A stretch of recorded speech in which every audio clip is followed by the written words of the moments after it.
para el 2026, Silvia. Por un total de 546.9 billones de pesos. Esto significa, Marcela, que acogieron la ponencia que proponía bajar 10 billones de pesos del presupuesto nacional para 2026.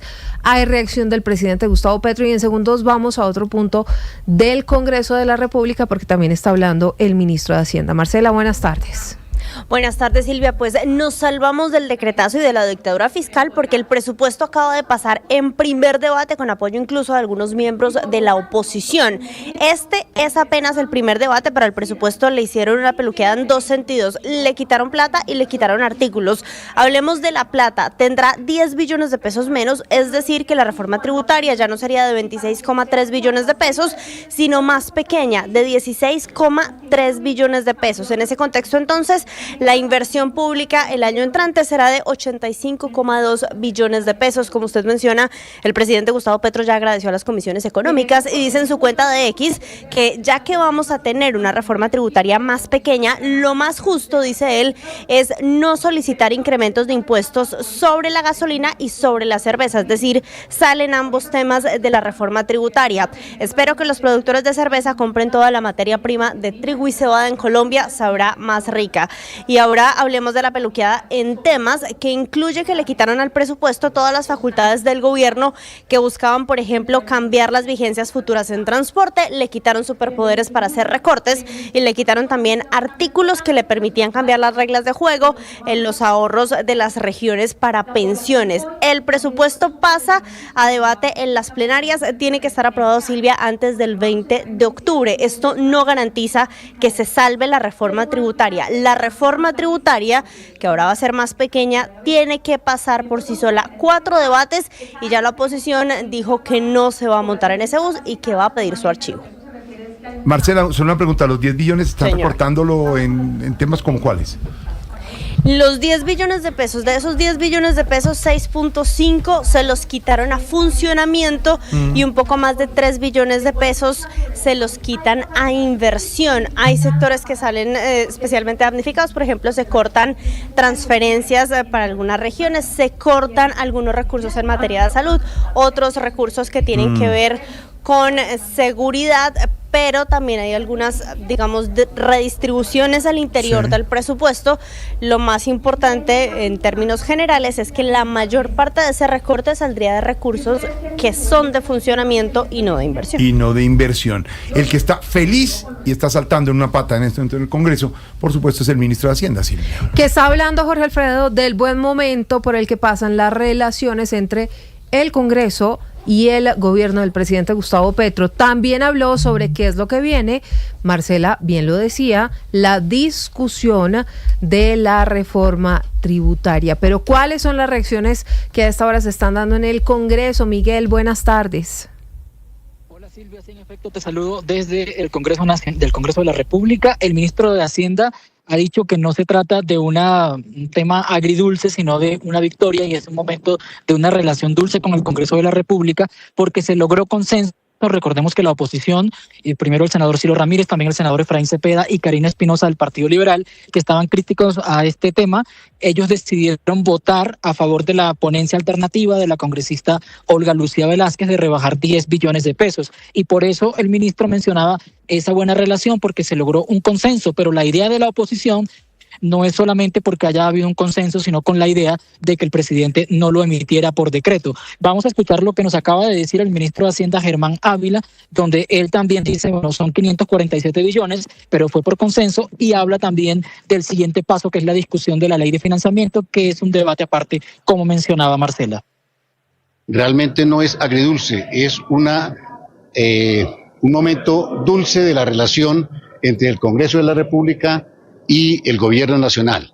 Creemos que hay una primera etapa lograda, que es la aprobación del presupuesto por 547.9 billones de pesos y el siguiente paso será la discusión de la reforma en la ley de financiamiento, que va a ser discutida con el Congreso y que tendrá un escenario distinto de reflexión, y esperamos llegar también a un consenso con el Congreso para la aprobación de la ley de financiamiento.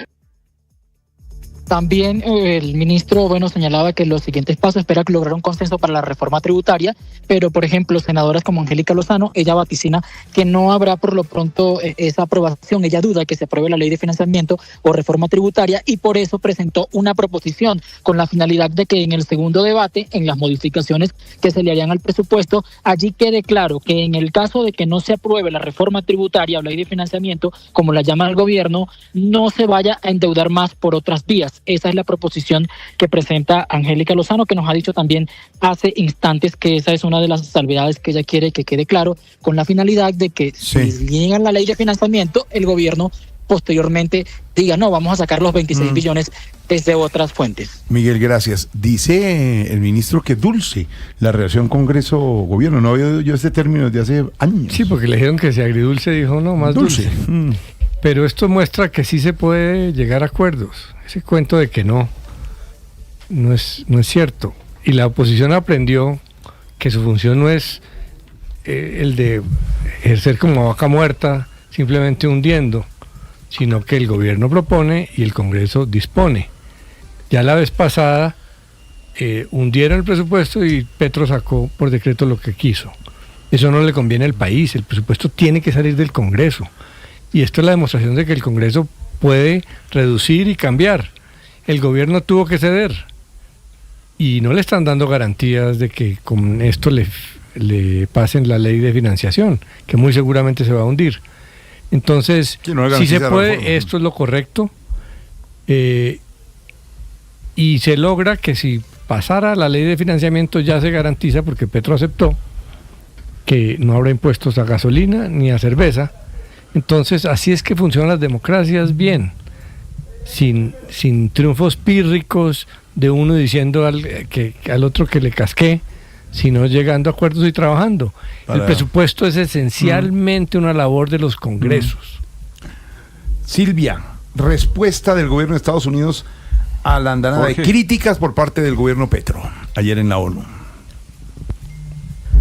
Pues mire, Jorge Alfredo, la verdad es que desde muchos sectores han criticado el discurso del presidente Gustavo Petro por sus duras palabras en contra del presidente de los Estados Unidos, Donald Trump, a quien comparó con Hitler, dijo que construía una serie de campos de concentración para migrantes, pidió que sea procesado él y varios funcionarios de su gobierno judicialmente por cuenta de lo que está pasando en el Caribe, entre muchos otros calificativos que utilizó el presidente colombiano. Pues preguntando en la Casa Blanca cuál iba a ser la respuesta, esto fue lo que dijeron Juan Camilo Merlano. Es una respuesta corta pero bastante diciente, la de un portavoz del Departamento de Estado, quien nos comparte un pronunciamiento al preguntarle sobre su reacción al discurso del presidente Gustavo Petro de más de 40 minutos, en el cual aseguró que el presidente Donald Trump debe ser procesado de manera penal por cuenta del bombardeo de lanchas con individuos en el Mar Caribe acusados de transportar drogas. La respuesta es de tan solo 2 líneas, dice: las acciones de nuestra delegación de ayer hablan por sí solas. Recordemos que anoche, durante el discurso del presidente Gustavo Petro, justo en el momento en el que empezó a hablar sobre la política antidrogas del presidente Trump y cómo esta estaba siendo construida junto con aliados de las mafias en Colombia, los funcionarios de la delegación de Estados Unidos recogieron sus cosas y se retiraron del recinto para no escuchar al presidente Petro. Pues eso es lo que destaca hoy el Departamento de Estado como reacción al discurso del presidente Gustavo Petro. Señor, gracias. Se reporta en este momento mucha atención.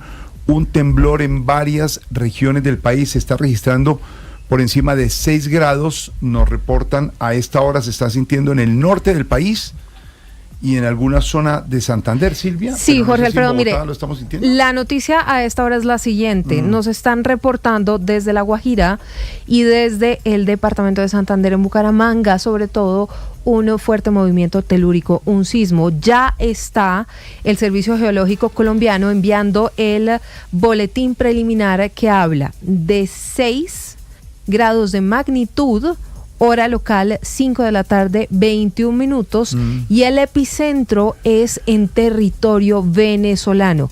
Aquí seguramente, Jorge, muchos ciudadanos en Bogotá también lo sintieron porque los vidrios, por lo menos aquí de la cabina, ya se estaban moviendo.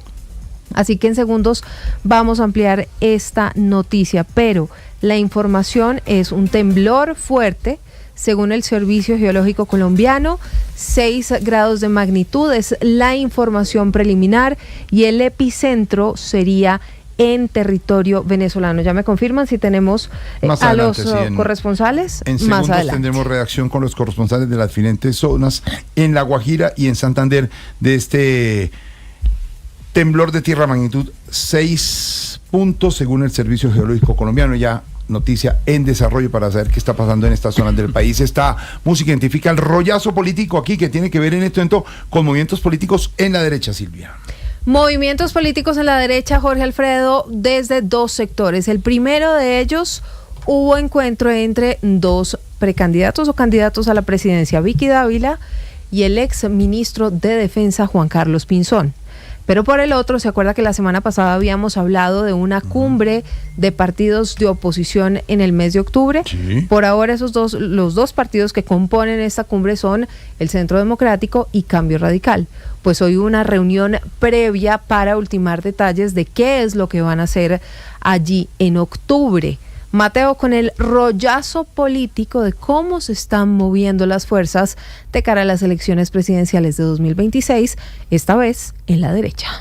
Este miércoles hubo una reunión entre los voceros y directores de Cambio Radical y el Centro Democrático para planear los temas que se van a abordar en la cumbre de la oposición, que se hará en Bogotá el 15 de octubre. La idea de esta cumbre es fijar posturas conjuntas sobre las reformas impulsadas por el gobierno, tales como la tributaria, la ley de sometimiento y la reforma a la salud. También se van a establecer propuestas que serán impulsadas por los 2 partidos. En esta reunión preparatoria se habló sobre la posibilidad de abrir un espacio en el que se aborden las garantías para la oposición durante las elecciones. Pero este martes hubo otra reunión de cara a las elecciones del 2026. El exministro de Defensa y ex embajador en Estados Unidos, Juan Carlos Pinzón, quien dice públicamente que todavía no sabe si va a ser candidato presidencial, se reunió con la periodista Vicky Dávila. El encuentro se dio en horas de la mañana y duró cerca de 1 hora. Se habló de la situación actual del país y de lo que necesita Colombia de cara al 2026.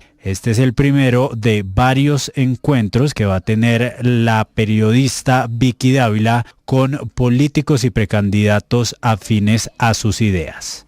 Gracias, señor, con el rollazo.